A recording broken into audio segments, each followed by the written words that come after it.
শিক্ষা যদি হয় জাতির মেরুদণ্ড, তবে সে শিরদাঁড়া টনটনে রাখতে পরিকল্পনা যেমন প্রয়োজন, বিকল্প নেই বরাদ্দ বাড়ানোরও।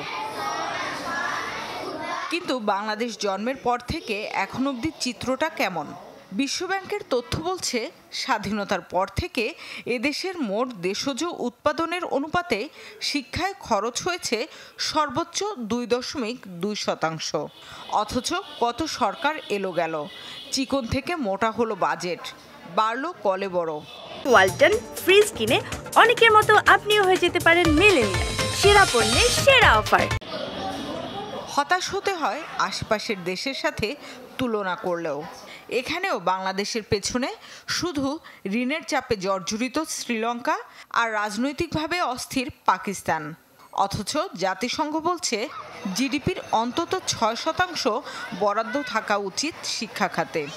আমাদের যে উন্নয়ন দর্শন, আমাদের যে ডেভেলপমেন্ট ফিলসফি, ডেভেলপমেন্ট স্ট্র্যাটেজি, সেখানে শিক্ষার যে গুরুত্বটা, এইটা এখনো বোধহয় আমরা খুব ভালোভাবে অনুধাবন করতে পারছি না, বিশেষ করে আগামী দিনের বাংলাদেশের জন্য।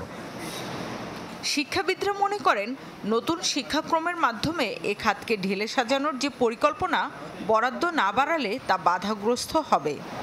গুণগত শিক্ষার উন্নয়নের কথা আমরা বলছি, আমরা পরিকল্পনা হাতে নিয়েছি, আমরা অনেক কার্যক্রম করছি, কিন্তু আমরা একই সাথে বাজেটে আমাদের যে জিডিপির প্রত্যাশা অনুযায়ী বরাদ্দ থাকবার কথা সেটা আমরা রাখছি না। এটি আসলে আমি মনে করি যে সেলফ কন্ট্রাডিক্টরি হয়ে যায়। 70 বছরেরও বেশি সময় ধরে অধ্যাপনা ও গবেষণায় জড়িত এই প্রবীণ অধ্যাপক বলেন, মান বাড়াতে হলে কোনো বিকল্প নেই শিক্ষায় বাজেট বাড়ানোর।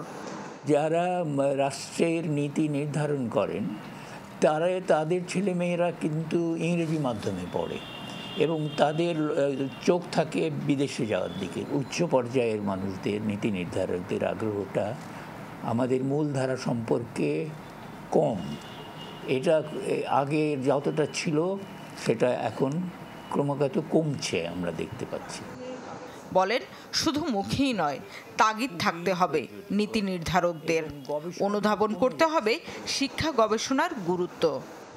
বিশেষ করে রাষ্ট্রে গবেষণাকে মূল্যবান মনে করা হয় না, তো এই জন্য গবেষণা ছাড়াই চলছে। শামীমা সুলতানা, চ্যানেল 24, ঢাকা।